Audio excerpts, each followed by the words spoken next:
Acidoni 150 here, and today I'm just going to have a talk about something that most people don't seem to mention, which are not observed, and that's that Sony as a game console developer, they're pretty bad at the job, and they're really badly anti-consumer.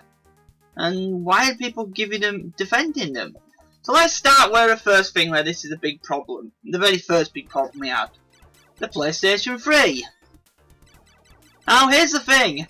I probably would have bought a PlayStation 3 a lot earlier than I actually did if it could play PS2 games and PS1 games. Now some people say, well, why is that important? But here's the thing. The PS2 is one of the best libraries ever of any game console, and the PS1's not as good, but not as bad either. But if you don't know, when they got released in Europe, Sony removed a PS2 chip from the launch PS3, so Europe never got a PS3 that could play PS2 games. Where it gets even more considerably worse, when you got to think about it, the machine costs more at launch in Europe than America and Japan, so we was paying more and getting less content. And I remember when it came out, there were lots of people taking in the PS3s in shops, saying we're playing the PS2 more because there were a big drought of games, and that the net for the PS2 games would have definitely helped it. And it wouldn't have hurt any time. There's other problems they had with the PS3, but some of them are just odd design ideas, like games are needing massive file sizes. I mean, why are file sizes for PS3 games so much bigger than Xbox 360 games? It could be the exact same game, and this is still the case. And there's one game I think called Hell Yeah, and that on 360 is like 700. I think it's just under 700 MB. Yeah, on PS3 it's like 2 gigabytes. Why is it twice as big on PS3 for the exact same game? The quality was no different. It's like there were a lot of games on PS3, and it's annoying. And when I did get a PSP model, I had to get one game and buy an actual disc copy of the game because that was the only way I could play it. Because I didn't have an American copy, and that was Drakengard free because the PS3 didn't have enough room to store the digital version on it, because it's a very old model. Which I'm just using for CD-based games. I won't plan to use PSN or anything like that. Yep. And because of the way PS3 downloads work is it needs like double. It like downloads a game, then downloads an extra copy of the game, then deletes it. So if a thing's 2 gigabytes, it needs 4 gigabytes. Even though the game itself only takes up 2 gigabytes of the actual machine. It's just a stupid way of doing things, isn't it, really?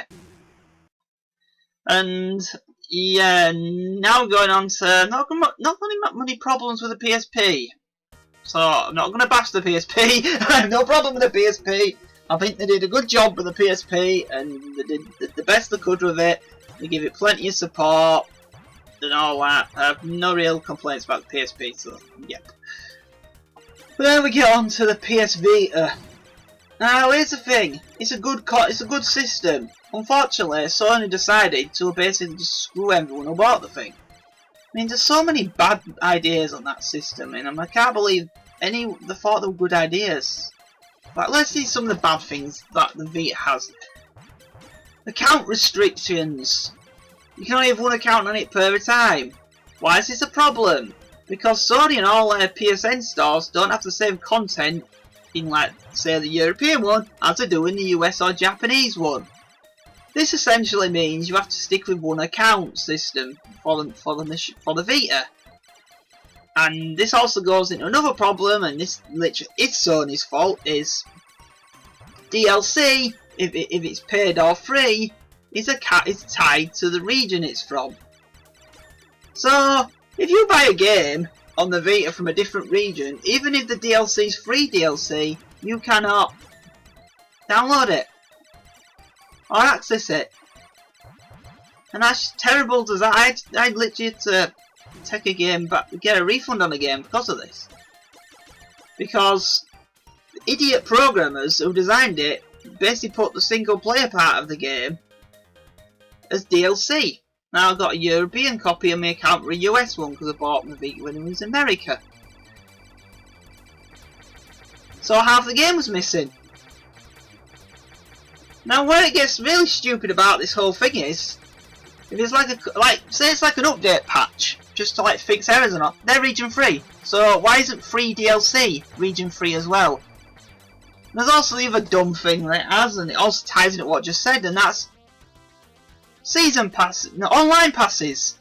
The Vita has online passes, and this is another really stupid thing that doesn't work very well on the system at all, because why does it have an online pass? This is no online pass has never benefited any game sales.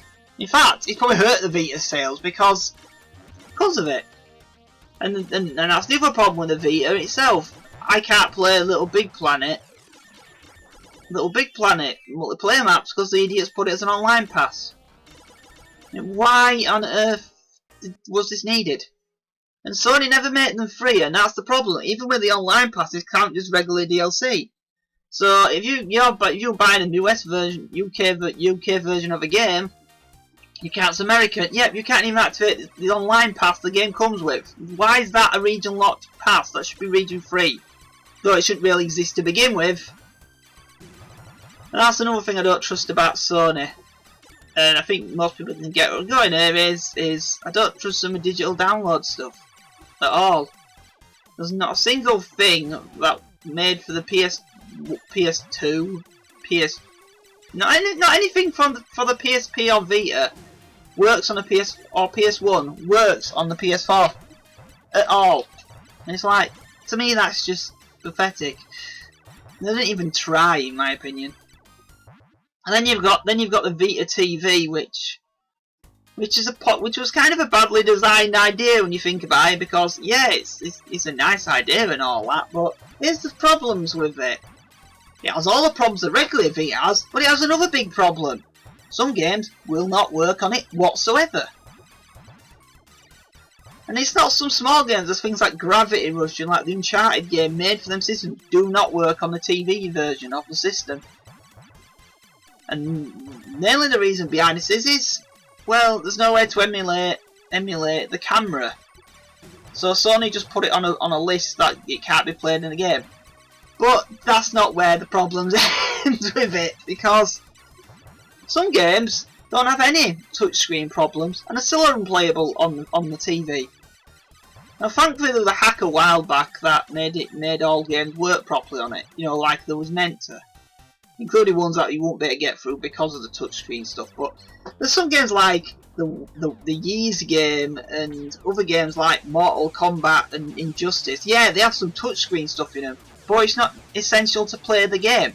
But just because it's in there, they're blocked. Then there's really stupid ones like, I think Danganronpa, the first one. I don't know if that's right.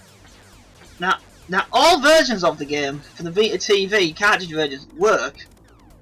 Though not the European one. The European one does not work on the Vita TV, and the companies are too lazy to even patch in a patch to make it work. So you could own a game that 100% works on the thing, and you cannot play it just because of a stupid patch. Some patch is missing. Just one company just does not want you in that region playing it, or can't be bothered. I mean, that's just terrible design decisions, and Sony really should be ashamed of himself for allowing companies to even do that. And that's not benefiting customers. That's not benefiting publishers either. I'm not going to go buy a game from a publisher if it's not going to work, am I? So, just backwards why they did that. And that's a problem. The Vita has this problem as well, but it's not slightly less worse. But there's games on the Vita which is affects as well. It's like, oh, I've got all these this only affects PSP and PS1 games on the Vita though. Some games don't work in all regions. Because of all this account nonsense Sony made for it, that essentially means you can never have a PSP or a Vita with every single game you ever wanted on it, because not every game is available in the region on PSN to begin with, and you're stuck for one account. So, what a mess. And then now going on to why I don't. Now we got. I thought, well, they screwed at the Vita and essentially sent it to have all that stupid nonsense that I just mentioned. So. And they've done nearly the same almost bad things with the PS4 as well. I mean, let's look at some of the stuff in the PS4 I don't understand. Now, not all of this is game breaking or major bad stuff, but it's just weird. Like, why does the DualShock 4 have no start and select button? Why did they replace it with a touchscreen and have a giant LED light in it, which just eats the battery up of the controller, so it lasts less long than a PS3 one? Though that was a problem. Though if you ask me, it always bugged me with the PS3 controller that it didn't have a replaceable battery. Yeah, all Microsoft ones do. I always thought that was a bit dodgy myself, but that's something else. What other nonsense does the PS4 have that I don't understand? I don't know if it's still the case, but for a while at launch, it could not play music CDs or MP3 files, I believe. How can you miss a feature like that out on a big console you've spent years developing? That does not seem like it'd be difficult to get working. That's straightforward stuff. It's not what you'd call rocket science or mega complicated things we're talking about here. That wasn't planned at the start. I mean, how do you miss something out of that out? It just boggles the mind. Then there's the utterly terrible embarrassment that is PlayStation Now. I mean, that's another thing which I do not understand why it needs to exist. I mean, who in the right mind is going to pay, what is it, something ridiculous like about £10 or more to rent a download version of a game that you need internet connection for constantly all the time? You can only play for a few months, then you've lost it. It's just a stupid idea. I mean, if Sony wanted to do an idea like this, what they should have done is they should have made it like something like Netflix, where you pay a subscription fee and there's a big list of games and you can just download them and play them, and you just pay the subscription to, play the games, or include it in PlayStation Plus for free. Because they're already forcing you now to you get online multiplayer with it, so why not give some people extra stuff, like let people play some of their old PS3 games, even if it's a digital version. As I know it probably won't get emulation of the PS3 anytime soon, because it's very difficult to emulate due to the weird processors Sony used. Which goes into the other one, and the most recent one. Why did they make a 20th anniversary PS4 with original PlayStation logo? The PS4 cannot play any PS1 games. At all. That's what I don't understand. Why can it not play PS1 games? Think about it for a second. The PS1 is such a simple system. Someone's phone in their pocket, probably the phone you've got in your pocket, can probably emulate PS1 games pretty much perfectly.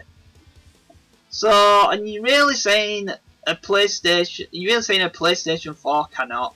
That's not gonna work there, Sony. It's pretty much the same with the PS2. They could easily get the PS2 emulated properly on the system, but no. Well, yeah, with the announced PS2 emulation, but here's the thing. It's supposed to be it's emulation, but here's the big kicker about it. It's only for certain titles, and I don't mean like Xbox One's 360 certain titles. I mean all the only titles you have to download all the titles through PSN. So essentially, you're paying up to $15 to play a PS2 game on PS4, and not even all the ones you've purchased from the PS2. From the PS3, PS2 classics, none of them work on the PS4, which is just a complete utter rip-off. It's a rip-off enough that they're charging you money to play these games anyway. I mean, it's just complete nonsense when you think about it. I mean, how does a PS4 game work? You put the game in a disc, it installs it to the hard drive. Why can't I just install a PS2 disc onto the PS4 and it installs it to the hard drive and play it like that? Like I can a PS4 game or a PS3 game? Or another console's a 360 game. Or an Xbox One game. They all work like that. Why can't I work like that for PS2? It's just complete nonsense made by Sony, just to rip you off. And I don't understand how people can like Sony for these kind of things. It's just terrible. I mean, Microsoft are trying at least. At least they said they didn't want to originally put backwards compatibility of 360 games in the Xbox One, but nope, they've added some to it. And are people complaining and upset about Microsoft doing that? No, they even advertise as a feature for the system. Well, meanwhile, Sony are advertising a feature where they're charging you money per a game. It just doesn't make any sense, logically. And what does it really say about all the people like me that grew up with like PlayStation? We've been collecting PlayStation games since it came out for 20 years ago. And they're just going, oh, you want to play them, you're going to give us more money. I mean, but that, don't see me that rubbish that it's all. But it's because the discs on PS1 and PS2 say only for PS1, only for PS2. Well, that's the thing. This PS1 disc say only for PS1 on the back of them. I put them in a PS2 and they still work, so they can't use that excuse either. Just Sony are just getting really greedy. I mean, I've just read about other things about this so-called emulation on these PS4, PS2 versions, and they're supposed to the European ones run at 50 Hz. They couldn't even. Why are they even selling the 50 Hz versions anymore? They're selling games that were released all in America, so why are they even bother selling the PAL versions? People don't need that. You give people a worse quality game in Europe and then force them to make an American account just to play the game at the proper speed? Why? The Virtual Console did this too, and they had no excuse there. I mean, Sony, put some effort in, and stop being so greedy, really. Oh, yeah, it's just really bad. I seem more interested in all that junk like PlayStation VR now. I mean, I'm just looking at it going, that's just going to be another Kinect, in my opinion. Most people aren't going to go nuts and go buy that. It's just too expensive for what it is, especially when the only big game you got announced for it is Rez, a port of a Dreamcast game. Yeah, when your biggest port's a game that's like 14 years old, that's not really saying much, is it? Yeah, sure, this one might play a bit different, but it's still a port of a 14-year-old game. And it doesn't look any different graphically than the one on the 360 did. So yeah, and then there's all the other thing where I don't really trust Sony at all. And there's a big one. That hack when PlayStation Network got hacked. How Sony handled that was horrendous. They literally took a week just to say, oh sorry, we've been hacked. Then they made it such a bad mess. It was a pain for people to get the free stuff that they were giving as an apology away. And the server and there's other they couldn't even manage that properly. I mean, I remember when 360 one Christmas it went down for like under a day just because of Call of Duty 4 really popular that year. They give everyone a free game. It took them a few days to address this. It took Sony a week, and that was a way bigger situation than that. That was just their service couldn't handle it. And I don't get how they managed that one at all. Well, anyway, that was me and a rant about Sony, and how I think they're just really anti-consumer and greedy, and I think the new slogan should be, PlayStation, this is for the payers, because that's literally what, to me, they think of people these days. They're just too greedy and they've got big egos, and it's such a shame, really. Well, anyway, thank you for listening and watching me rant on about this.